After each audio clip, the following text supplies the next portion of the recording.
Sokudo Empire. Hey guys, what's going on? Welcome to this episode of the Redline Rundown. I appreciate you guys for stopping in and watching. Appreciate all the new subscribers. So, this past week was the Tokyo Auto Salon, and I'm not sure if you had a chance to see it, but there was a particular car that kind of caught everyone's eye. Now, this was a Suzuki Twin, that's 27 horsepower. Now, the thing that made this car so unique was that it looked like a shrunken mini version of the Nissan GTR R32. Now, the reason it looks like that is because of a body kit created by the guys over at Rocket Bunny, right? So they created a body kit. Now, the kit's completely sold out, and this car has been everywhere. I'm not sure if you had a chance to see it. I'll post a picture of it here for you guys to check out. Now, the price that they have on their website, on the Rocket Bunny Pandem website, is $8,580. So, what do you get for that? Now, in the kit, you get the engine hood, the front bumper, headlight cover, front lip, front fender, side, rear fender, trunk, rear bumper, rear wing, rear tail kit. And in the tail kit, it includes the headlights, rear turn signals, backup lights, license plate lights, tail lights. The headlights, it seems like you only need the bulbs, but you get everything else. So for $8,500, almost $8,600, you get everything you need to kind of make yourself a mini R32. So now, they don't come painted, of course, so you have to take care of that on your own. But for the most part, this thing looks great. It looks like it would be fun to drive. I'm not sure I'd be able to fit in it, but if if you had the money and the resources, would you get this? So let me know. I hope to see. I'm not even gonna lie. I wouldn't mind seeing this in person. So I'm not sure why everyone was fascinated with it. Again, it does look like it's something fun and unique, but these guys sold out just by debuting this at the Tokyo Auto Salon. So again, kudos to them. It looks great. I know they're known for making great kits. So all you got to do is check it out online, and you can get more pictures other than the one I'm showing you here. So. Have you guys seen any other Rocket Bunny kits? Do you think that there's any other kits out there that'll kind of blow up like this or have blown up like this in the past? I'm not too sure. But now I wonder if the guys at Rocket Bunny will eventually make a kit for the new Prelude. Now the Prelude's back. It's a 2026 edition. It has 200 horsepower. It is a hybrid. The 200 horsepower is around the area where traditionally the previous generations were. I think it was like around 180 to 200 horsepower previous generations. So here's a look at the first gen Prelude. It's not the greatest color, but you can still tell from the picture that it does have some influence from the 70s with all the chrome accents and things of that nature. And then we move on to the second gen Prelude, and this is where it has more of an 80s influence, and you can kind of see it looks a lot similar to a lot of the cars that Honda was doing at the time. Now, around here at the third generation, it seems as if Honda kind of decided to step in a different direction with the Prelude, so you can kind of see a little bit differences compared to the Civic or the Accord at the time. Now, looking at the fourth and fifth generation, here's the fourth and here's the fifth. These, I feel, are the two more iconic visions of the Prelude. When someone thinks about the Prelude, this is what they're thinking about. And I think mostly because more so the fifth generation came out right around the time Fast and the Furious was big, and tuner culture was really, really big, thanks to Fast and the Furious. So when you have a lot of people that think about the Prelude, I think this is what they're thinking of, and there was even an SI version of the Prelude. So there's a lot of people who remember this as what it was. And I think that's kind of what happens when they are unhappy with the new version of the Prelude. But if you think about the new Civics or the new Accords, they've come a long way as well. You figure you're on the 10th gen Civic and 10th gen Accord. Excuse me, you're on the 11th gen Civic and 11th gen Accord. So they've come a long way, and they don't look anything like their predecessors. So it's not always a bad thing that, this happens. So change isn't always a bad thing. I think sometimes people focus on the fact that they're worried about change. So don't worry about it. If it's not for you, then it's not for you. But I have seen some negative comments about it. Saying something isn't for you is fine, but when you start kind of going in on how much you dislike something, it's a little weird. Again, for some reason, there are a lot of guys in the car culture who like to tell people what they should and shouldn't do with something that they don't own. Why? I don't know, man. But build what you like what you like. Just if you don't like it, keep it to yourself, or be modest about letting people know how you don't like something. So now when I'm mentioning the car scene just because I've had a lot of different experiences since starting my own car crew and brand. Speaking of brands, this episode is brought to you by Sokudo Empire Apparel. If you're not aware, we do sell apparel at SokudoEmpire.com. Please go ahead and check it out. We did just drop a Tokyo collection that's influenced by a lot of Japanese anime and Japanese culture. So you can go to our website. It's on the main page. Just scroll down. You'll see it there. At the top of the page are our premium goods. We just started a premium line of hoodies, sweatshirts, and tees where you get better quality goods. It's going to come at a higher price point. It's not necessarily mean the other stuff is junk. It just means that, a Gildan hoodie isn't going to be the same as another branded hoodie that's more heavyweight material. So we do still have stuff that is super affordable for everyone. So by all means, check that stuff out. But again, it's SokudoEmpire.com. Now, supporting things and people in the car scene is very interesting. It's almost as if sometimes people will support you, but sometimes people will go out of their way not to support you. And I'm not sure of the reason why. I know me personally, starting out in 2020, I've done a lot to support a lot of different people. Some people I've met, some people I've never met. There are times where I'm unable to go to events, but I still post the events because I'm trying to show support in some way, shape, or form. But sometimes the people that you'll support will not support you back. And you got to ask yourself, how do you navigate that? Doesn't mean that they have an issue with you. No. The only way you can really know someone has an issue with you is if you have a conversation with them and they tell you, or, the signs are somewhat there. And making assumptions isn't always the best way to go about it because those assumptions can be wrong. So let's say if every time someone has an event, you share their event, right? So they're having an event, you share it. You go, you attend, you tag them in pictures that you take at their event, kind of like a media coverage thing. But now it's your turn to host an event. And you send them the event. They don't reshare it. They don't show up. Now, there could be a valid reason as to why, but at the same time, just because it happened once doesn't mean they don't fuck with you, right? But if there's his long storied history of you sharing your events with someone and them not reposting or sharing or showing up to the event, then you got to ask yourself, like, me supporting this person doesn't really feel like it's a support more so than fandom.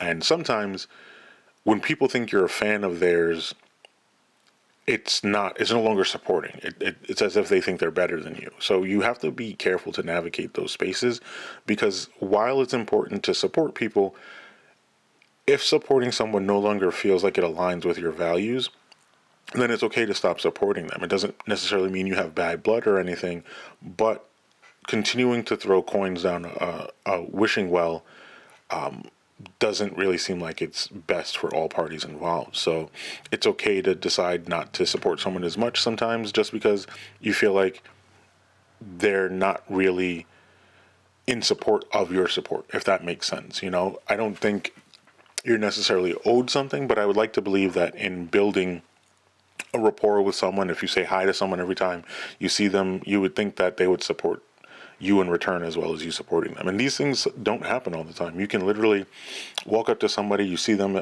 and dap them up and think that things are good, but then there's no support. So it's, you know, navigate these spaces carefully, just because you don't want to create an issue where there isn't one, and kind of just go from there, you know. But like I said before, being able to support people in this space is a nice thing. And when you do get that support, it goes a long way, you know, when people can see what you're doing and what you're working on and give honest reviews about it and know that you're working towards making a better space for car culture, then it's a nice thing, you know. But there is a darker side of this when it comes to support. There was an incident that unfolded between a New York City rap and mod shop and an influencer, right? So reaching out to influencers seems like it would make sense. It would seem like it would make business sense, because as a shop owner, you see that this influencer may be tapped in with the culture and it could bring you business, right? So you reach out and you say, hey, let's work on this collab together. Now, I don't know the exact language that was used. I don't know if there were contracts involved. I don't know. This may have just been a handshake deal. Now, I'm leaning to it being just a handshake deal only because of how the owner of the shop responded. And if there were contracts involved, your repercussions would be just to sue the influencer. And that wouldn't be the response that we saw. The response that we saw was, he posted a video calling out the influencer, and they kind of had posts going back and forth for a week or so. But had there been a contract, I'm not going to post some nonsense online. I'm just going to sue you, and I'm going to get the return of my money on the back end. But that's not what happened. So either way, the influencer had things to say. They ended up posting that they were going to a different shop in the city. Who's to say if that influencer is a scammer? That's what the shop owner accused them of doing. But the shop owner stated that they had given the influencer $4,000 worth of work on his BMW. Now, what would you say is tangible in return for that $4,000? There's no real way to say that by this influencer working with you or tagging or collaborating you in their posts that you'll get a return of that $4,000. It's a hope of that. But if that influencer isn't collabing, then you can kind of feel like then the opportunities that I have to recoup my money are lost just because this person hasn't collabed with me. Why did the influencer not collab? Who knows? I do know that they did a Black Friday promo. The video had over 1 million views. The video has since been taken down, but I did see the video myself. So I'm not really sure, you know, what happened from the time they made the video, got 1 million views. Maybe the sales didn't happen the way that the owner expected to. I don't know. But what I can tell you is that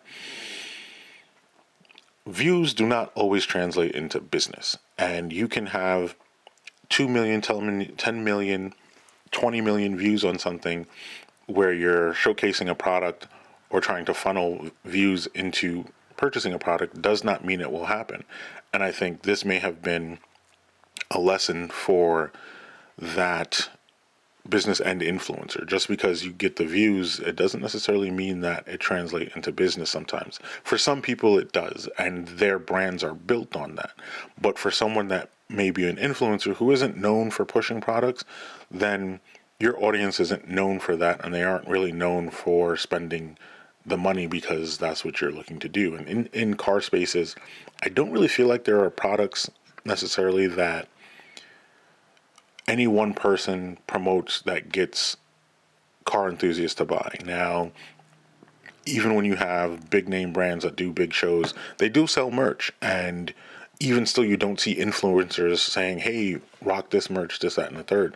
But people who do support those brands do support their merch and purchase their merch, just like with us. When we host events, there are people that purchase our merch and support us. But there isn't really anyone, as far as influencer-wise, going around promoting specific car brands, not like car manufacturer brands, but like, car host event brands, So it's interesting to see. I don't really think that the market is ready for that, or the market that's not something they do. I think it's hard pressed to really find guys that are spending thousands of dollars working on their car to spend, tons of money on clothing. They'd rather wear like a raggedy t-shirt all the time than spending money on a t-shirt that has a lot of designs and stuff on that. So it is interesting to see, but so maybe that may have been the problem. Who knows? I'm just someone who's giving their unrequested opinion, but I just think looking as to what unfolded and having my own experiences in regards to people kind of not tagging my stuff and stuff that they've used, again, just my 2 cents. So that also goes into the space of giving people credit for their work. So, that may have been part of the problem as well. Like, because the shop had done what they say $4,000 worth of work in wrapping this car, not getting the collaboration with the influencer may have felt like a scenario where they're not getting credit for their work. And as someone who's had that happen, it's not a good feeling when you are the one that organizes and orchestrates something, and you take a picture and someone comes along and attempts to kind of use that without permission, or letting people know that you are the person that took the picture. It kind of feels sleazy, you know what I mean? Like, if you found the picture on Google, that's one thing, but if I know you and you know me, and I've posted this thing on my social media, and you go to my social media and you grab that thing and kind of start to misrepresent it, I'm not sure why we would do that, when I have thousands of pictures that, I would give to, like, if someone hit me, I was like, yo, do you have any pictures of any dope cars that I can have for my page? Sure. Give me a couple hours. I'll throw something together. There you go. Without wanting, my watermark on it or wanting credit for it. Like, there's an abundance of pictures that I have of cars that I wouldn't mind, lending to someone if they were trying to get, substance for their social media. So that's the confusing part for me in my situation. And, when I look back on that situation, would I probably do things a little bit differently? Yes. Would I not speak up? No. For any photographer out there, if someone is misrepresenting your work or taking your work without giving you the credit that's due, hit me up. I'll show you the process and how to get that rectified. It's not right for you to work on your craft and have someone swoop in and kind of just hijack your shit. Like, protect your shit. As a photographer, if you push that shutter button, you automatically own the copyright of that photo unless you've signed away your rights in some, other way, shape, or form. So keep that in mind. But again, if you want to know details on how to do that, just let me know, and I'll point you in the right direction on how to do that, because that's just not something I think is okay. But again, so I think that might have to do with why this shop and why this influencer had their issues. But yeah, and I don't know. It wasn't me. The only thing, again, I would probably say to do different, both on my part and their parts, is just how you respond to it is kind of the end all be all. Just because when you're responding to something, not everybody is in tune with what's going on. So you're kind of making a bigger deal out of it. But I understand it when you're in the moment. Hindsight's always 20/20. Either way, I'm not sure if you guys have seen. We've started doing an event called Midnight Run, and what that is about is late at night we get together, go to different locations, take pictures, cruise. Someone asked me if we were going to be cutting up. It's not that. There's just too many cars to do that. That's not safe.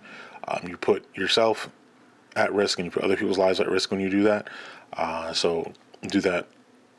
I'm not even going to tell you to do that on your own time, just because it's not safe. I'm not going to promote doing that. If you do it, it's your thing. It's just not something that is safe on the highways. So, but yes, The first one, we went to Times Square. The second one, we went to Chinatown. The third one, we went to Jersey City. The fourth one, we're going back into the city. Just started posting about it. It's Monday, Martin Luther King Day, January 19th. So hopefully we'll have a good time. I appreciate everyone that's come out and support. It's a good time, man. I'm going to keep doing it as long as I can. It would be nice to be able to do it in the spring and the summer, just because it'll be nicer weather. You can actually chill outside and talk, and as opposed to kind of being bundled up and rushing to get back in your car just because it's so cold. So, but yeah, so midnight run 4 coming soon. Hope you guys are able to make it out.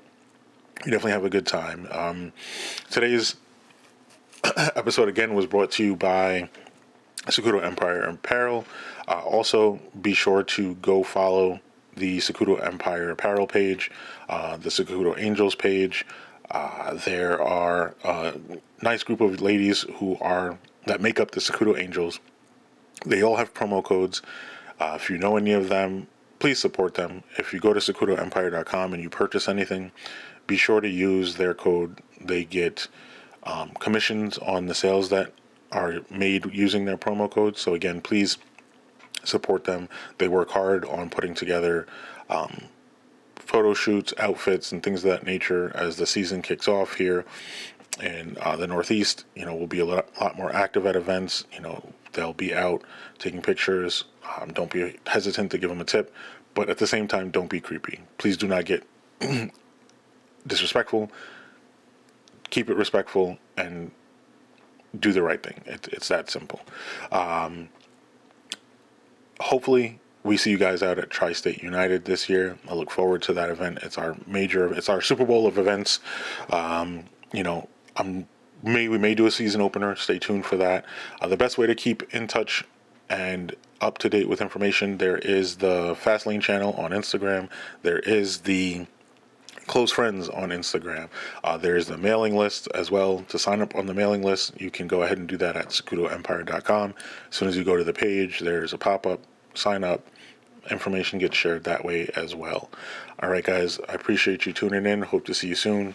Peace and stay safe.